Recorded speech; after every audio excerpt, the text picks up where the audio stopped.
Welcome to the Class is Permanent podcast. Today is Friday, April 24th, and we have episode 40, the big 4-0 here ahead of you. It's also NFL draft night, so we'll begin into some draft-related things. Pooch's World Cup review of the 1974 World Cup. Big recap, not a recap. Maybe we'll call it that, the recap. From midweek, have some games for this weekend. Let's get into it. Away we go. Class is permanent!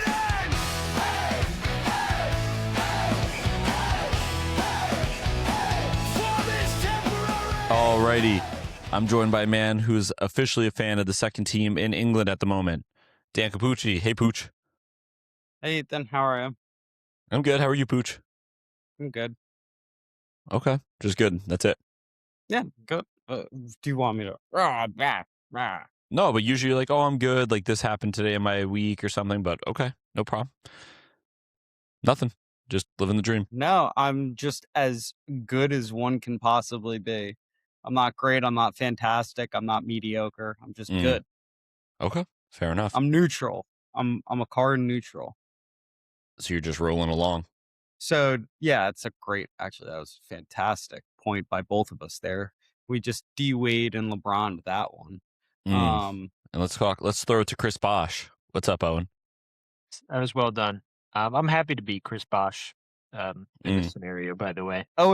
Owen, Loki, you look like Chris Bosh a bit. Loki, Maybe yeah. Bit Not more the first handsome. time. Yep, not the first time Maybe I've gotten that. A bit, like a little bit more handsome, but like Bosch adjacent.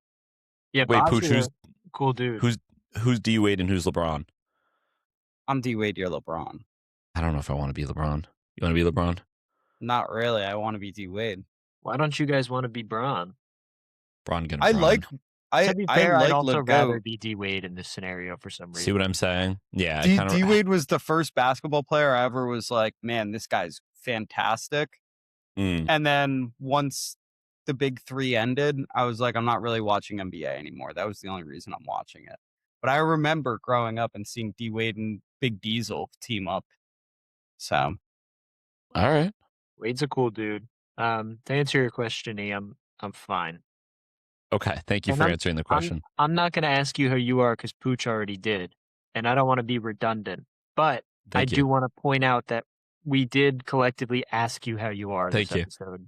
Thank you, Owen. Yeah. Thank you. Right. Ethan, did you look back and listen to the last month of me asking you, how are you?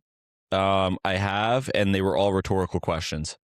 So I think... No, they weren't. I could just tell in your eyes. The eyes don't lie, Chico.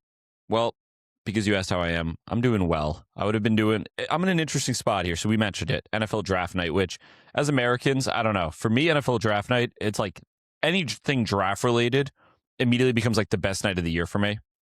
NFL, fantasy football, like fantasy football draft night. MLS super draft, of course. NBA draft's okay. I feel like that you kind of already know where everyone's going. The lottery is electric. I love the lottery is better. Lottery. Yeah. The lottery is definitely better than the actual draft itself, in my opinion. But I'm also not like that big of a hoop head. I'm trying to think. MLB draft sucks. It's like 30 rounds. And these guys, you don't see them for 6 years because they just sit down there. NHL draft is decent. NHL draft's top heavy, unless you're like ingrained in the culture. Like after the first 10 picks, you're like, okay, I don't need to watch this. NHL draft is fun. Like when the Rangers had like the number 1 overall pick and got Lafreniere, that's fun because like hockey player beasts are just dogs. You're like, you know what I mean? You just get like someone for the next 20 years is just going to be awesome. Versus like baseball, you may get like the best pitcher in the draft, but if you don't see him for 4 years, you kind of forgot. Plus they can opt out in baseball. Yes. Like you could be the number 1 pick, and if you don't feel like you got the money that you deserved, it's weird. Don't sign with the team. Well, they also have a certain amount of salary baseball where it's like, for example, we have 30 mil to spend on these players. It's definitely more, but just use 30 mil. And then each pick has a cap for how much you can offer. Right. So like if you're the first pick, your cap might be like 6 million a year. But if you're like the 250th pick, it's like maybe 100K that you get offered.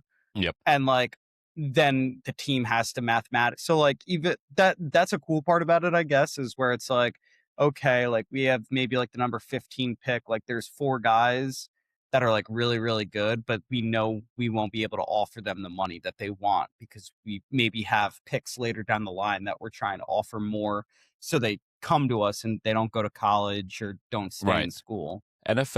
MLB draft is just weird in general because, like you said, real quick, breaking news. Oh, and you did not tell us you were going to the draft. Oh my God, yeah, you just got drafted. You're on the Saints. Dude. You just got drafted to the Saints. Hold on, give me a second, guys. I gotta take this. Forget LA, dude. Yeah, you're going to Coach. Dirty Nolans. Yeah.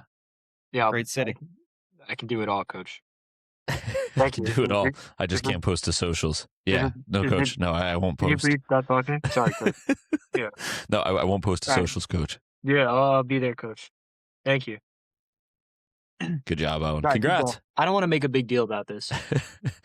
Yeah, Jordan Tyson just got drafted. And honestly, we said you look like Bosch. You look like if Bosch and Jordan Tyson had a baby, and then the baby fell into like a pound of flour. What are we doing at this point?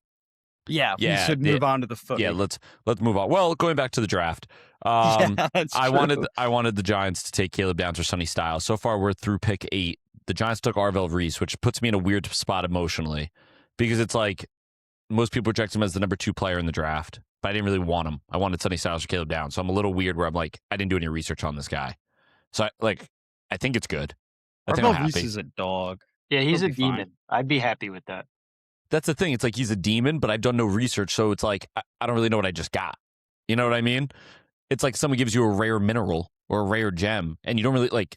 It looks cool, but I don't like. And people are like, "Oh, that's a really cool gem," but I don't really know what I got. It's not like getting like having or keeping like a really like established like defensive tackle who's like one of the best players in the league. Like he's not like. Maybe it's not like that. But that gem is scratched up and a bum and imagine fat, very fat. Imagine that gem so remains one of the most pretty in all of the land. You should have traded for him then. Top 3. Imagine. Oh, okay. Well, Alec Ogletree, but better. Yeah, I like that. Yeah, I mean that's awesome. Yeah, any team would take that. I mean, the Giants at some point had Alec Ogletree on it, so like I will take. I know better that's than why Alec. I said Alec Ogletree. I like that. We'll take that. Pooch, who are you hoping the Patriots take tonight? I hope we take a look at finding a time machine and making sure that Vrabel and Rossini don't get romantically involved. Correct. Or they both get divorced and have a kid. Or not have a kid, but like get married and I guess have a kid. To be fair, we're not anti their relationship. We're just anti-cheaters.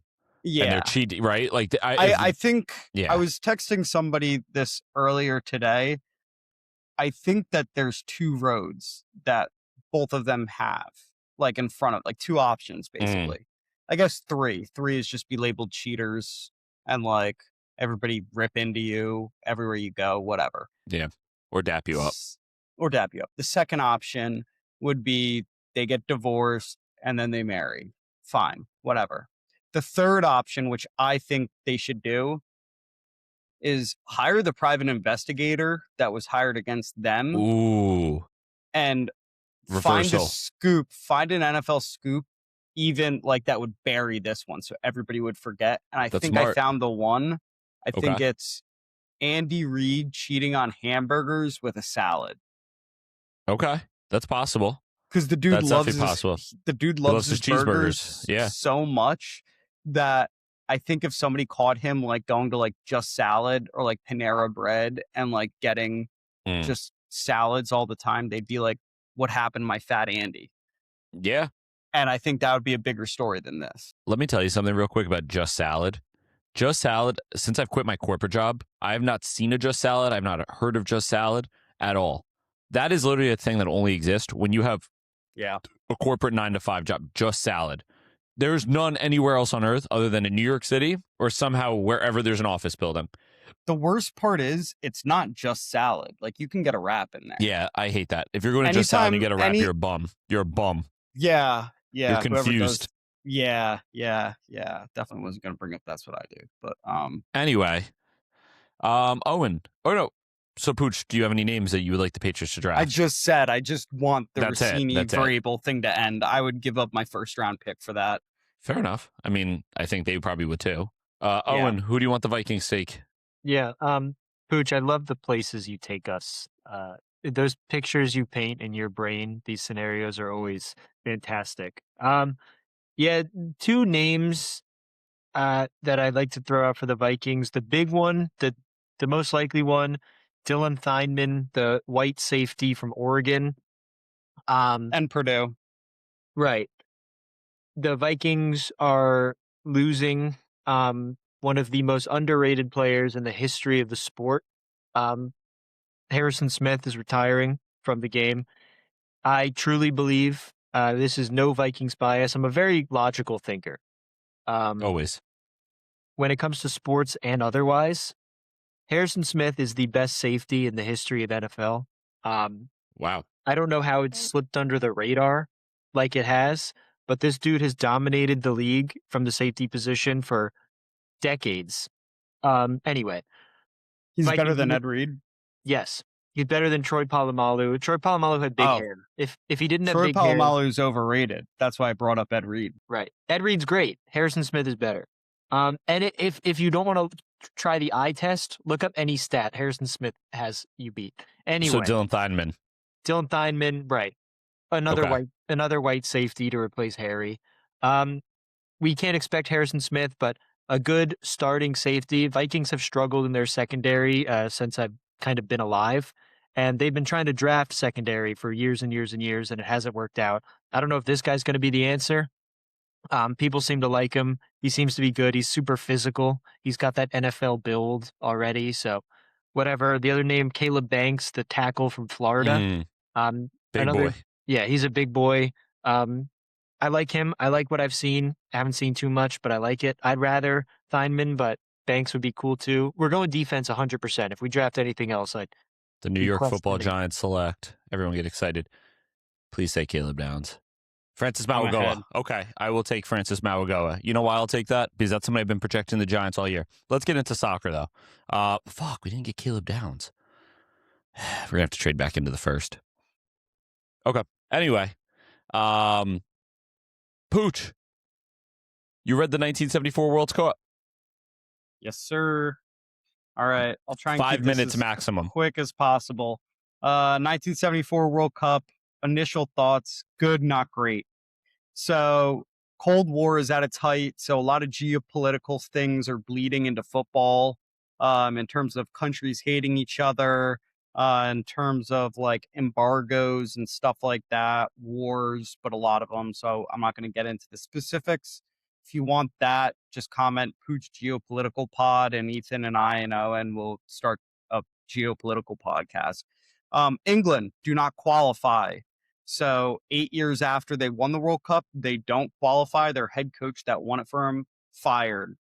Julian Havelange, who, if you guys remember, basically rebuilt the Brazilian national team and built them into this powerhouse. He takes over as the FIFA president. One of the things that he said was he was going to start doing youth international tournaments and then also more World Cup spots for African and Asian teams to get those delegations on his side. However, lots of bribes also handed out. Lots of bribes. Fun fact, this guy is Sepp Blatter's mentor. So you could draw the line of connection in terms of everything that we know about Sepp Blatter from Julian Havelange. His dad was also an arms dealer. Total Football, the Dutch Total Football Revolution has arrived. So this is actually the first tournament that the Dutch qualify for in terms of a World Cup, or actually I think any international tournament. So that they haven't even been involved in Euros up until this point. Maybe they haven't, I'm lying. But their first tournament that they qualified for, they actually performed really well. Johan Cruyff is basically their GOAT at this time. So a little thing about Cruyff, which I'm sure Ethan may know, but the listeners may not know, is that the reason he left for Barcelona originally was the head coach at Ajax left for Barcelona, I think a year or two before, which he is credited kind of with that like total football revolution type of thing. But Cruyff was named the captain the previous year before he left. And I guess they had a thing where every year the players voted on a captain. Normally it's like, oh, it's just the same guy over and over again. Cruyff did not get it, though, because everybody on Ajax hated him. They felt like once he became captain, he became a different person. So he was not picked for captain, and he basically said, F this, I'm going to Barcelona. Remember our boy Lumumba for the DR Congo? Yeah. So his right-hand man, after he gets assassinated in 61, takes over. At the time, they're not DR Congo, they're Zaire. So Zaire actually are the best team in Africa at the time. They make the World Cup. The president was promised them a bunch of things, like 25,000, like for every win that they, or every game that they're there, like all of this stuff, like cars, flights, all of this. Never paid them. They were expected first kind of check to hit their bank accounts when they arrived, never received it, continued. They ended up first game losing, second game they lost 9-0 to Czechoslovakia, I believe. And during that game, because they were losing so much at halftime, the coach pulled the goalie for the backup goalie, who was considered the president's guy. Apparently, when the coach was asked, he said, quote, state secrets. But after the game and during the game, players are fighting on the bench, like fist fighting on the bench, like fighting on the field. Just a really disgraceful view for Zaire. So after the game, the presidential delegation locked all of the players in the hotel like area, like I guess suite or whatever, and basically said, if they lose the third game by more than 3 goals, they're never going to see their families again. And they're playing Brazil, the World Cup holders. They are losing 3-0 with about 5 minutes left. And it's that infamous, I don't know if you guys have seen it, the kick, where it's a free kick for Brazil, like right outside the 18, and a player just runs up and boots it away. If you have anything, look it up while I'm talking on YouTube. Just write It's Zaire. Brazil? Yeah, Okay. Zaire, Brazil kick or something like that. You'll see it. Really like egregious kick away. Ref hasn't even blown his whistle and guy just boots it. The player said that the reason he kicked it away was because he was super nervous. Yeah. I've seen this. Now, Yeah. exactly. So the player, the reason that he did that was because he said he was feeling so much pressure because he was told that they're never going to see their families again. And he was like, there's 5 minutes left. I thought that I could time waste by doing this. And he was like, everybody in the crowd's laughing at me. Brazil's laughing at me. And he was like, I was just cursing at all of them because they didn't understand like what was at stake for him. So that was Zaire. West Germany. So West Germany, this is where the World Cup was being held in West Germany. So they had a bit of a funky type of thing. Where the head coach has been there for about a decade now. They have obviously one of the best strikers of all time, Mueller, one of the best center mids, center defenders, Beckenbauer. So they're kind of set up as like this two-headed snake. But they kind of were up and down. They lost to East Germany, and it was in the group stage. It was East Germany's first ever World Cup. So it was kind of like, the head coach for West Germany actually left East Germany about a decade earlier because they basically were coming after him. They were like, we're going to basically put you in the gulag. So when they lost, the guy had a mental breakdown.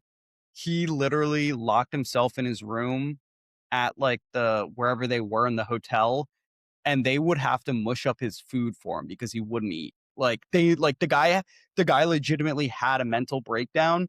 So what ended up happening was Beckenbauer basically took over as the coach, like would do like the press conferences. The head coach would sit there like sulking, like literally like disheveled, sulking, clearly not eating, like, and Beckenbauer would just answer all the questions, would set the lineups at that point. Like he just became the head coach.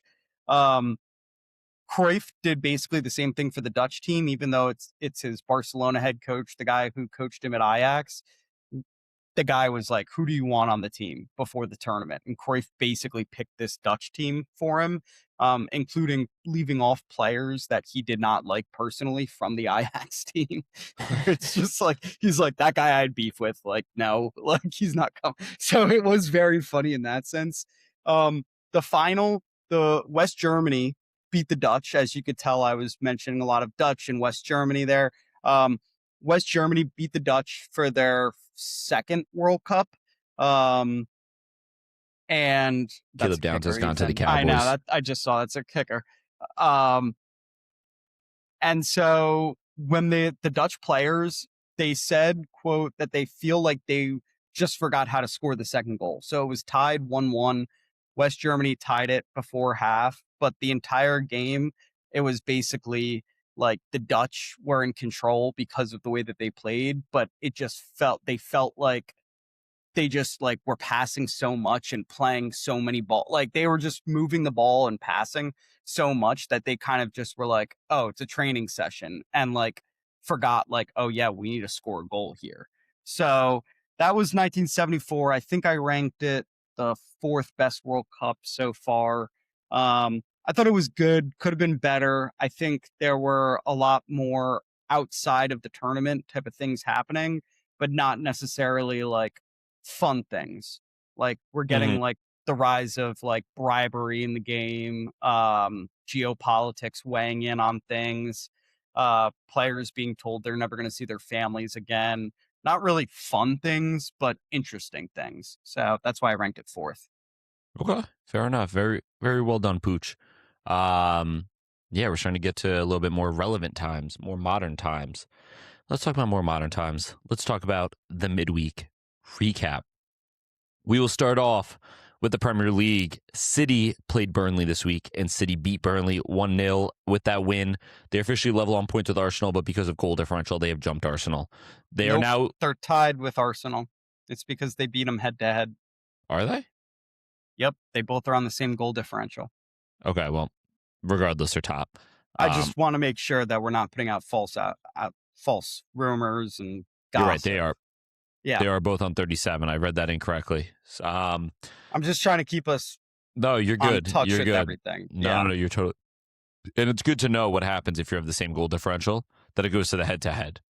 Well, I think head-to-head's 3rd. I forget what the second one was, but it's basically like if we're tied on points, we have to have the better goal differential because the other two we're losing. It's got to be head-to-head, and I only say as the second because City have more goals against and more goals for.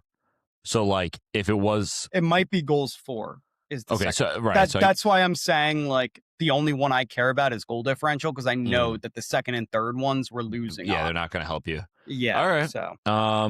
So you take care of business. Pooch, what's the outlook at this point? Kyle Walker sold. Kyle Walker. Well, that's his former club. So no, I actually think Burnley played well for a team that knows that they're going down. We said it was going to be 4 or 5, and it was only 1, so that's kind of fair. I do think from what I saw and what I read after, it felt like City played with their food a little bit too much. Like once they got that goal, they're kind of just like, all right, like we're winning this game. Like there's no shot Burnley scores, which is fair. But like they could have added a couple more on top of that. I think it's more interesting to note that Marmoush, John Stones, Bernardo Silva, Tijani Reinders all want to leave City. I just think that's interesting just based on like how Pep manages. Like, I don't think he's maybe the best man manager if a lot of his players are wanting to leave, especially two that arrived so soon. I don't know. I just have a feeling a guy like Luis Enrique wouldn't do something like that. So just some food for thought. Coping.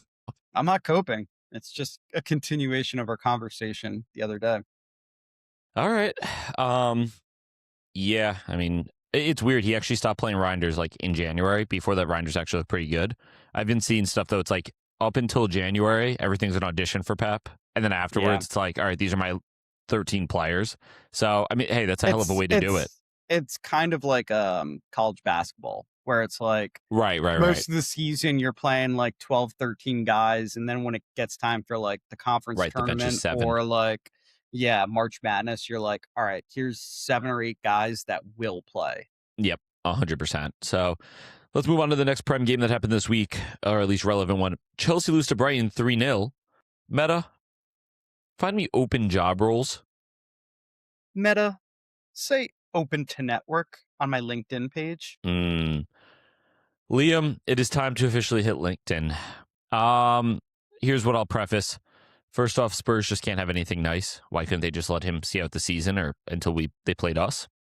I don't know how much it was his fault or not his fault. I think it was just a bad appointment in the first place. It's not his fault at all. Yeah. He just wasn't ready. He just wasn't ready. You're not going to turn that down. Also, you had a good thing going with Enzo Maresca. I don't want everybody just to forget Enzo. He actually, they talk all the time about how it's all about trophies for Chelsea, right? And he won them a Mickey Mouse Cup, but still they count it as a cup. The fans do, and he won it for them. And half a year later, it's I think the issue is there's way too many cooks in the kitchen there. 100%. They have two sporting directors, right? And then two owners who want to be hands-on involved. Right. And then, so they don't want a manager that has a voice in the transfer market, or at least a decision on it. They want a yes man, but this is what you get. Right. Look at the last two quote-unquote yes men they've had, Graham Potter and Liam Rosenia, or Rosner, or whatever. Yeah, I never even figured out how to say his name. No, but both were not great, right? But then you look at the managers that want a little say in the transfer market and how they did. Tuchel won a Champions League. Maresca won that summer tournament, and Pochettino was kind of just ass. But I don't know. I think this is gonna really stink for them, because it's gotten to a point now where if you're not under 20 years old and an up-and-coming player, why would you go there? Yep. Right? Every episode we're they need more veteran stability in that locker room. What 27-year-old center mid or striker is going to be yeah, I want to go into that situation?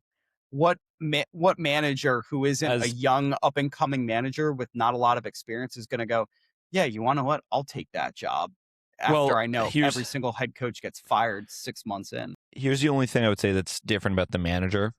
If a Premier League club is offering you a ridiculous salary for, you know what I mean? You have to take the opportunity, right? Imagine if... Yeah, but did you see did you hear what he signed? Where it's basically he's not getting the payout for the 5-year deal. Right. I saw something about that, but I guess my point is he's still getting... the meta glasses. He used AI to summarize the contract. He didn't read the fine print. The whole thing, I mean, young managers, I get it, because it's part of it is you kind of have to take the jump. Imagine if your boss at Pooch, your boss at work, Pooch, came to you and was like, we want to make you vice president of the department. You're probably well, I don't really know what I'm doing, but they're yeah, we're going to triple your salary. And yeah, you got it. You're never going to say no. So he kind of did the same thing. He's like, all right, yeah, I'll do it. And I guess obviously, yes, he got sacked, but he probably made more in those, 6 months of managing Chelsea. I think it was 6. I think it was January. 4. Wasn't it January that Maresca left? Yeah, 4, almost 5 You're right. months. It's only 4. Just trying to check. I checked in here with some of our Chelsea lads because I was curious, right? They're in a similar boat as Spurs, where they agree that it's not really the manager's fault. A lot of it has to do with the board and the way the club is run. We're not going to get into that. That's fine. Everyone kind of has an idea. Here's some of the names I kept seeing. So one of our Chelsea lads said, if we operated like old Chelsea, my top choices are Luis Enrique. Number 2 would be Tommy Tuchel. Number 3 is Diego Simeone, but none of these will happen. With the new model, I feel like number 1, Xabi Alonso. Number 2, Cesc. First off, and I want to say is, they do also preface some things they don't think are super realistic, but these are just what they want. This is kind of dream. They also said a wild card is Felipe Luis, which is kind of an interesting one. That's who I think they'll end up getting, if I'm being totally honest with you. You don't want that. Then another one listed Nagelsmann. I think that's a cheeky shout, depending on how Germany does at the World Cup. Tuchel, again, it seems and he mentioned that the ownership group apparently had already admitted that they did a bad job when sacking him, and that the name that keeps popping up for me is Fabregas. Some people said Xabi Alonso. Everyone has thrown Fabregas' name in there. Same thing as Tuchel. I don't know if Tuchel goes back. He seems a little angry Seems like the type of guy that's like not going to circle back. Yeah, But I agree with the Tuchel part. He won't come back. I don't think so. I mean, The maybe, but like I don't think so. as long as everybody in that C-suite, like the ownership and the board is there, Yep. he's not coming back. I agree with that. If the owners are like, hey, like begging him to come back, and everybody else in terms of sporting directors have been fired, there's a Yeah. shot. But everybody that's there was basically around or like sniffing Yeah. around when he was there. The Cesc Fabregas one's interesting to me because I think he actually would be the best choice for Chelsea as the manager. He works with a really young team now. He's a young Yep. manager. If you want somebody that will be a sort of yes man, but also has enough standing in the game where he could be like, I've won Premier Leagues, I've won Champions Leagues, like I know what it takes. I need such and such player. They would get that for him. 100%. I was gonna say I don't know how much of a yes man Cesc Fabregas will be, and I get it. Like he probably is okay with going like for the youth. He would be a yes man in that sense, where it's like, yes, I'll play the youth, but it's not going to be like, oh, Pedro Neto, and I'm all alleged that his agent's coming up and being like, hey, we need 5 more starts in the next 10 games. Cesc won't be like, yeah, I'm gonna do that. The only issue I see with that is why would he leave the Como job when they're on the verge of getting champions? Like he's built them from basically Serie B. Like it's not like this is his first year ever and it's like a club. People forget he also has an ownership stake in Como. That was the thing too. So Como. like he's put a lot of time, effort, and his own money into this club, and to not see it through to at least play in a Champions League with this team, from the type of person he's a snake, so maybe not let me not say that. No, it was all Arsene Wenger. But he just seems like he would be the type of person to be like, let me just get one more year with these guys in Champions League. Mm-hmm. So that's why I think Felipe Luis would be the one, because he's a free agent. I think another name that we could possibly see, Marco Gallardo, the old River Plate manager.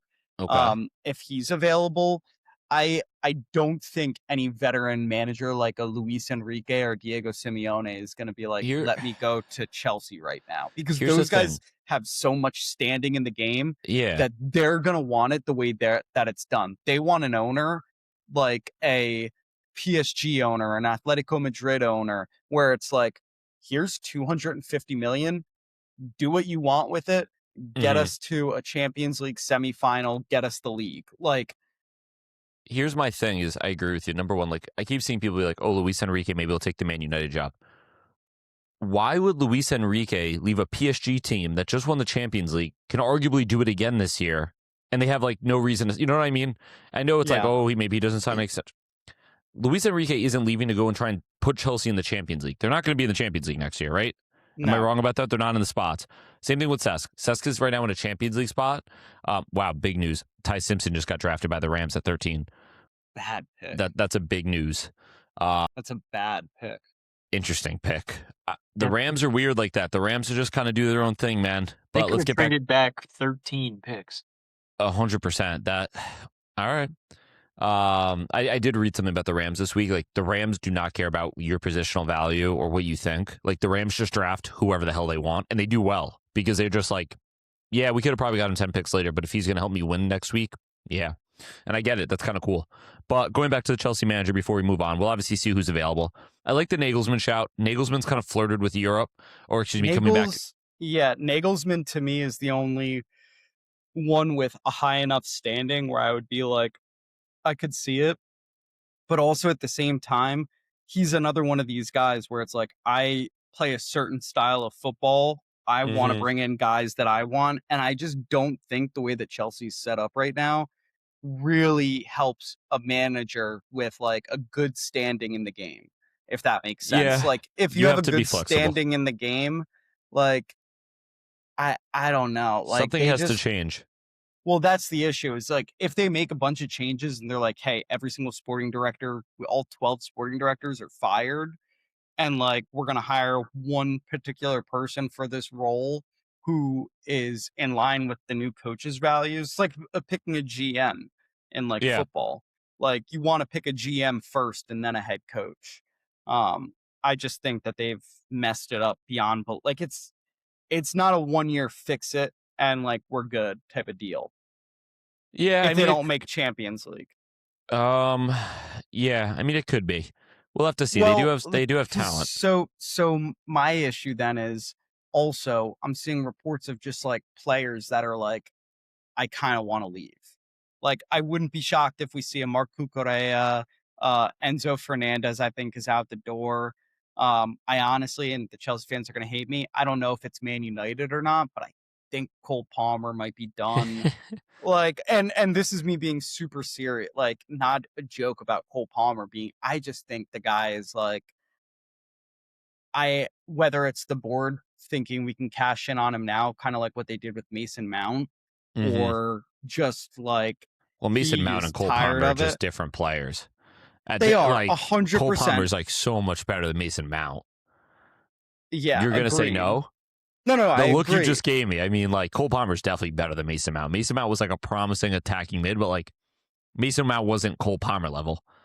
Some people think Cole Palmer's the best player in the Prem. Okay, I'm just making sure we're on the same level. No. I agree, but I'm saying like it is kind of that thing where it's like, how many years has he got in Champions League? Being at Chelsea, he's been there 3 years. He's going to be in the Champions League once.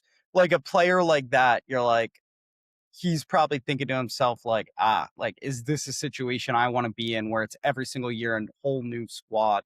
Like a guy like a Malo Gusto, like some of these, like maybe not besides the big names that I mentioned, but like the guys maybe on the peripheral a bit where they get starts, but it's also like not enough where they're like, is there a better situation for me? Like Bowen Gittins, they spent what, 50 mil on, and I get he's hurt right now, but like, what has he done?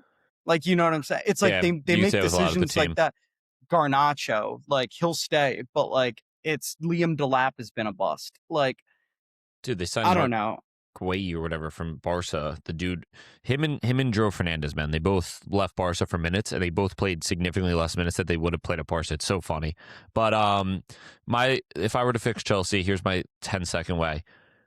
You appoint Cesc, you give him whatever he wants, and then that's it. You just let him cook. I don't really think they're that many players away. I just think they're a system and a style away. And then just fitting it and just tailoring it because they have solid players. But my thing is they're going to do what they do every offseason where they offload 12 players and bring in 12 new faces. And then you're starting from like the ground floor again in terms of like, okay, we now need to get all these players integrated. We now need to like, if you bring a manager like Cesc Fabregas in who has a system, like 12 players may not leave. Because now you have a new manager that can go to Cole Palmer and be like, you're going to be my Nico Paz. You say that, but like, how many managers has Enzo Fernandez had in his 3 years being there? I guess, like, but you know Cesc is different, though. Like, Cesc is different. We said the same thing about Pochettino a few years back. Yeah, but Pochettino and Cesc Fabregas, you don't like Cesc Fabregas going to Chelsea. My point is he only goes to Chelsea if he's essentially made like a CEO type of like coach, but right? Is he like? That's the only way he's leaving Como. That's my point. I know. And I'm saying, would Chelsea be willing, because they're a lot of money in debt, like would they be willing to spend even more to get the sporting directors off the books too?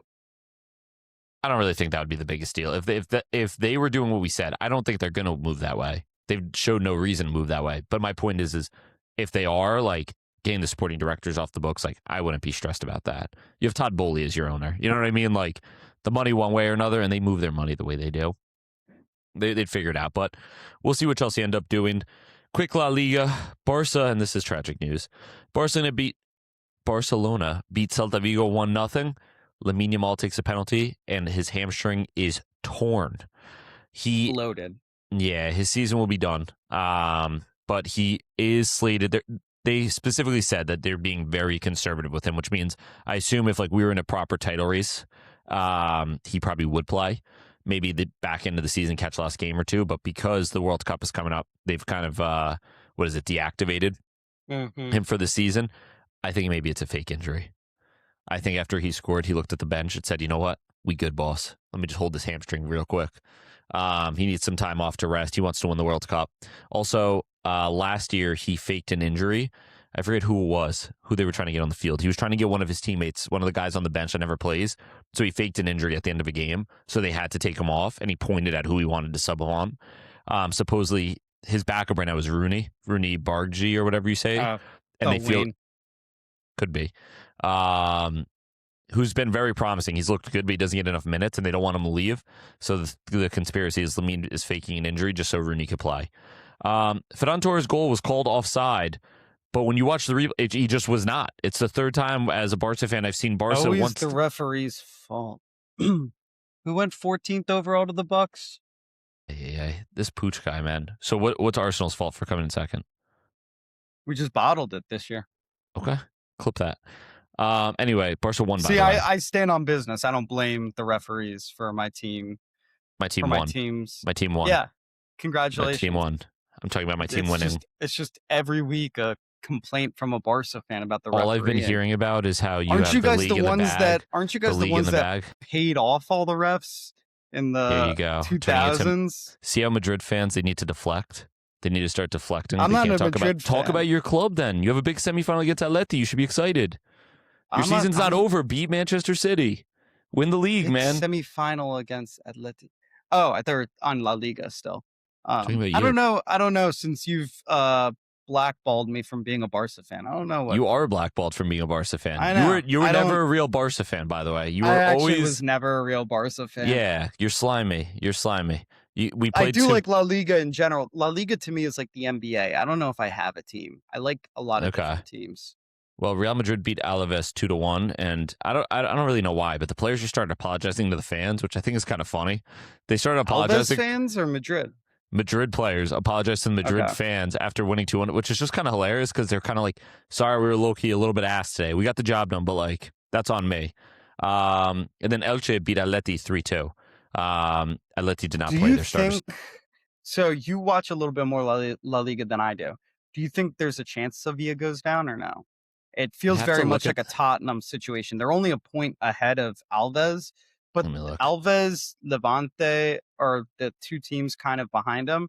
And both of them seem like teams that have kind of just given up at this point, but they both have a better goal differential than Sevilla. So that's why I was wondering. Looking at the fixtures, so Sevilla have a really tough end of the road here. They have Osasuna, who's like but still decent. They have Sociedad, they have Espanyol, they have Villarreal, and Real Madrid. So like all top half. That being said, like this Sevilla team is good enough. Just like I don't want to say like talented enough, but like they're good enough to get a result against like Osasuna. They're good enough to get a result against like Espanyol. I agree. They have two of my favorite underrated players, Lucien Agume and then Akor Adams. Your guy, Akor Adams. I know. This is tricky because Alaves really do not have a hard end of the road. They have Mallorca. They do have, is this Bilbao? Yeah, they have Bilbao, Elche, Barca, and Real Oviedo, which is an easier path. You have Oviedo and Mallorca there. It's just tricky because, like, you kind of, like, you want to say, like, no, there's no way Sevilla get relegated here, right? Like, just, you know, they're supposed to be better. But at the same time, like I said, like, they have, like, their last 5 games are brutal. That's why I was wondering. That's like, that could be tricky. Okay. Gun to your head, what kind of mainstay goes down, Tottenham or Sevilla? I would honestly say Sevilla because of their fixtures. Spurs have like Wolves this weekend.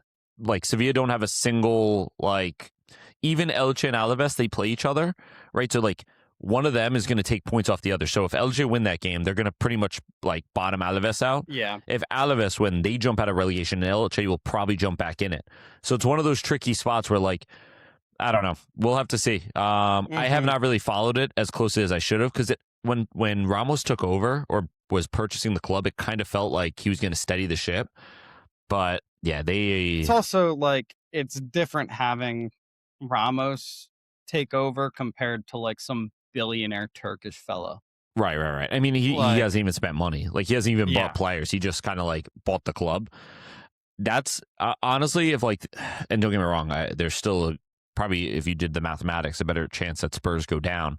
But I will tell you, like, that Sevilla fixture list, like, that's hard. That's really hard. You got to I hope know, that yeah. I don't know how they get a result, but that's something definitely to watch. Let's move over to the Coppa Italia. Inter rally from 2 down to beat Como 3-2. Oh, and give me 30 seconds on this game. Yeah, tough. Tough. It felt exactly how it looks on the score sheet.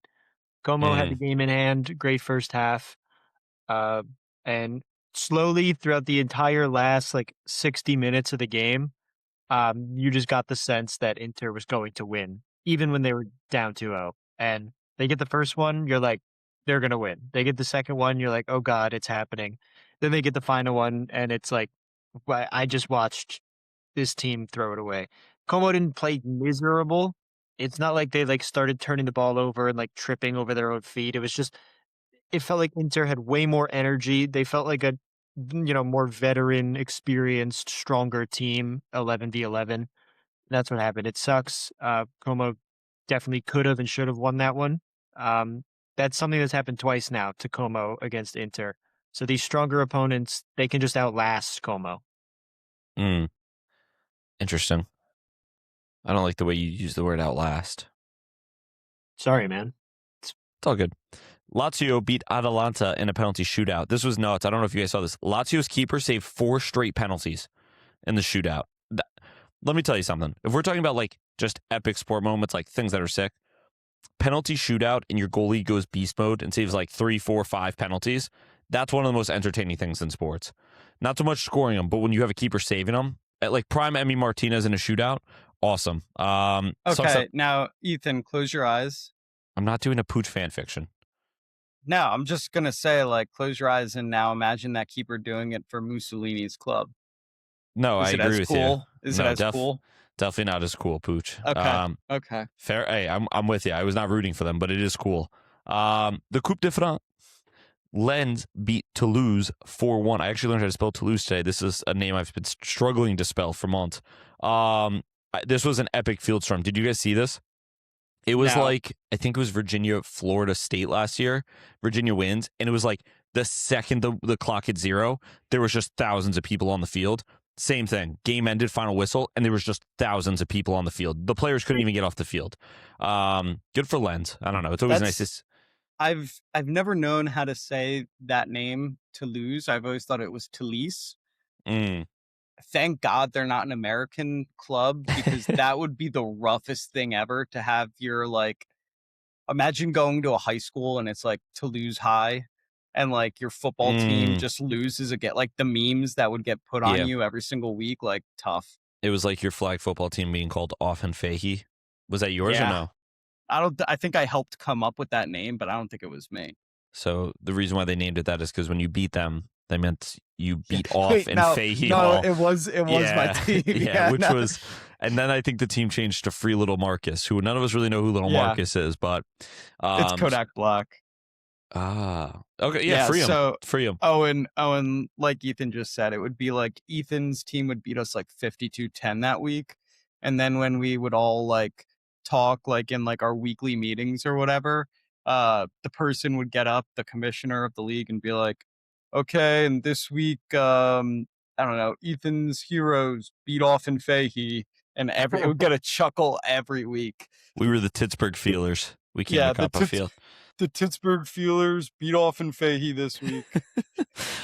Yeah, it's a tricky one. Around the world real quick, MLS. Both MLS teams drew 4-4 in thrillers. NYCFC conceded 2 goals in the 93rd, 95th. Red Bulls were just in a 4-4 crazy game.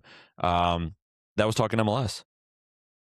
Let's get into our weekend preview. It's the weekend preview. Alrighty, let's get into our weekend preview. Quick, we'll start in the Premier League. Let's fly through these. Sunderland versus Nottingham Forest. Ethan, you're gonna hate me. Forest. Sunderland's weird. What is this news that apparently they were considering sacking their manager if he didn't get Europe? Apparently now they're not. I don't know if you guys saw that. Fab was tweeting it a little bit. Fab's a snake anyway. He'll do anything for $1. Yeah, you're pretty anti-Fab. So I don't believe that because Regis Lebris is the reason that they're even in this situation in the Premier League and fighting for a European spot. So, and the owner seems, he's Julia Louis-Dreyfus's like second cousin or something like that. So he seems like a pretty chill guy. And I don't think he would do something like that. So I do think, though, this is a prime, nobody's going to watch this game unless you're a Forest or Sunderland fan, where you're going to later on in the day be like, wait, Sunderland lost to Forest? Huh, crazy. Yeah. But yeah, that's my thought. Tricky one. I agree. No, give me Sunderland. I just can't root for a Forest win. Liverpool versus Palace. This is one of those games that on paper is like, oh, this should be good, but like I don't want to watch it. I don't know. I'd rather watch the Sunderland Nottingham Forest, if that makes sense. It's Liverpool Palace. Yeah. I'm like, what do you think? I think Liverpool Palace always is kind of a bit entertaining because it feels like within the past 2 years, it's been a bit of a rivalry where it's like Palace, it seems, always gets the upper hand on Liverpool, even though Liverpool's better on paper. However, I think it feels too much like people are going to be thinking Palace are going to win just because of their form right now. They're kind of turning things around, and Liverpool is on the downslide. I think Liverpool will win only because people right now, it's like one of those things where it's like, I love that 12 seed in March Madness. I love that 12 seed as the Cinderella. And then they just get blown out by 20 to LSU in the first round. Right. So you overthink it a little bit. Yeah. This might be the game of the weekend. West Ham versus Everton. Both teams are playing for something. Everton's playing to be obviously in the European spots. West Ham's obviously playing for the survival. I'm going to take Everton. Everton are in good form, and I just think this is a game people are going to be like, oh, Everton are kind of like, Give me Everton here. I think Everton, they're in good form. They almost beat Liverpool. And I feel like West Ham have almost played a little bit out of their shoes. I feel like there needs to be a little coming down to earth here.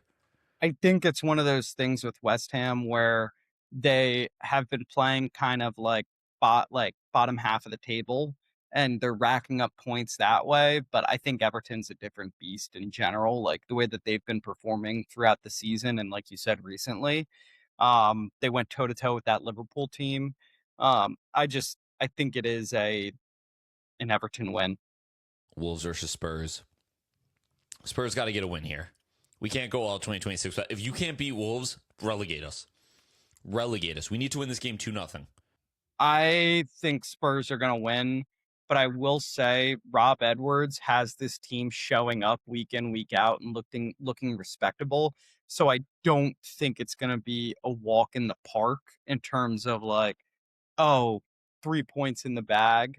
Definitely not. I do think I could see this game being like a 2-1 Spurs win where Conor Gallagher scores in like the 80th. Maybe not Gallagher, actually. He's kind of dog shit. Maybe like Xavi Simons or James Maddison. Madison supposedly is a little further off than we thought. Apparently, they put him on the bench as just like a morale booster. As a decoy? Literally, supposedly, he was put on the bench as a morale booster. Wasn't Vicario? What were you saying? Wasn't Vicario on the bench as well, and he's hurt? No, like Madison was supposed like on the bench as a sub. Vicario is not fit. Oh, not yet. Okay. Like Madison, everyone thought like, oh my god, he might get 10 minutes today. Wait, real quick. I see Blake Miller. Vikings. Who's this guy? Oh, Vikings pick is in. Oh, I know. That's why I said. Who wants the white safety? I think it's going to be the white safety still around. That's exciting. Well, they got Blake Miller. Who the hell's Blake Miller? Who the fuck is that guy? This guy from Clemson. This is what I'm talking about. Some teams, they just have their own system. Who is that guy? Blake Miller was nowhere on anybody's board in the first round. Good for him. That's what he's gonna be, like a 4-time All-Pro. No, that's what I'm saying. That's like I think sometimes these GMs worry too much about positional value and what other teams are saying, and then you have good teams like the Rams, the Lions that are just like, yeah, we like him. He's a good player. I don't think we can put the Lions into a good team conversation. They're a good team. The last 4 years, they've been hyper competitive. Okay. And I'm okay with Owen using that term, hyper competitive. That's what I'm. Wow. Good team is a stretch. Aye. Anyway, Arsenal versus Newcastle. What do we think here, Pooch? Oh, hold on. It's come in. Hold on. You ready? Oh. Yeah. Caleb Banks, defensive tackle, Florida, the fat All right, boy. that was the second guy I mentioned. Yup. There you Yup. go. Congrats. Congratulations. A little surprised. All right, they look like they're getting lit over there. Actually, I'm happy with this pick. Oh, you should get over there. Yeah. Oh, he's a big bro. I don't know who's with him, but he's got. I was going to say, his brother, get him too. There's a bunch of absolute units surrounding this guy right now. Can we draft his whole house? Yeah, that's crazy. And you're just welcome to the 613. Welcome to the 613. Look at that guy, bro. With no shirt under it. I love it. I love it. That's a big boy. Yeah, he's a dog. He is a dog. All right, let's get back to it. You can just tell he's from Florida too. 100%. He says jit. Arsenal versus Newcastle United. Who are you taking here, Poochie? I think Arsenal. I don't trust Newcastle's form and internal locker room right now. After all the shit you spoke all year, what if Newcastle does it? Nail in the coffin. Well, technically, it wouldn't be a nail in the coffin. Yeah, here it goes. Deflect. It wouldn't. I'm not deflecting. So Almost you want me to goalie deflect? I am. Deflect. I'm about 5 seconds away from just ending this call. I don't know what you want from me, Ethan. Do you want me to give my actual opinion, or do you want me give to your actual opinion? Just joke around and say it's the referee's fault that we won this game? It's the referee's fault that we tied this game. It's the referee's fault that we lost this game. Deflect. So my actual opinion, like I said, was I think we will win this game, and because Newcastle, I think, has a lot of internal turmoil going on. And then you asked, oh, if you lose after all this shit you've been talking, and I said, you wouldn't be out of it. After all this shit I'm trying to have faith in my team. Okay. I'm trying to have faith in my team. The question is, though, is obviously any game could go any way. So, like, what exactly. if you do lose? If we do lose, I don't think we're out of it. I think it's more of an uphill climb for sure, but it's only 3 points. So true. There's always going to be another battle, another mountain. Yeah, 3 points with 4 games left, 5 games left. Always gotta be I forget that song. Manchester United versus Brentford. Give me Man U. Yeah, I think Man U is in a good spot right now. Brentford kind of ass. And then we have FA Cup. What is this? The semifinal, I guess? Yeah. We have City versus Southampton. What do you think here, Poochie? City. I think City as well. And then Chelsea versus Leeds. Hot take. Give me Leeds. Yeah, I think Leeds. I do think Leeds. Leeds are on a good roll right now. They're feeling good. I think that this is like, if Leeds can stay up and win the fucking FA Cup, rhymes, that would be like an incredible season. You know, like, because remember, Daniel Fark at one point, I think midway through our podcast, like right when we started, again, maybe December time, right? They were in such bad form that we were talking about, like, yeah, they're going to probably fire him unless he wins like the next 3 or 4 games. And then he just did that. Preseason, I think he was the odds-on favorite to be the first canned. Yeah, too. And he's turned it around. Good for him. And he's kind of one of those managers that you want in the Prem. Because, like, he's a little bit of, like, not an oddball, but he's like a character. He's like a personality. Like, he's like a character of, like, a 1970s German person. Yeah. Wow. And if Alfalfa from the Little Rascals grew up.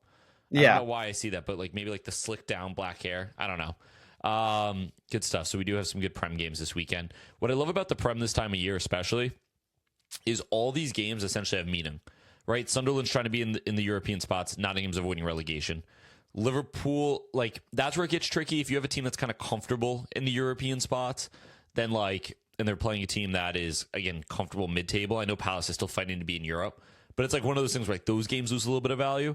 But, like, West Ham Everton has, like, everything to play for both teams, right? Versus maybe other leagues, like, you have, like, number 5 versus number 11, and both teams know they don't really have a chance to move up or down too high, and they're just playing the game to play it.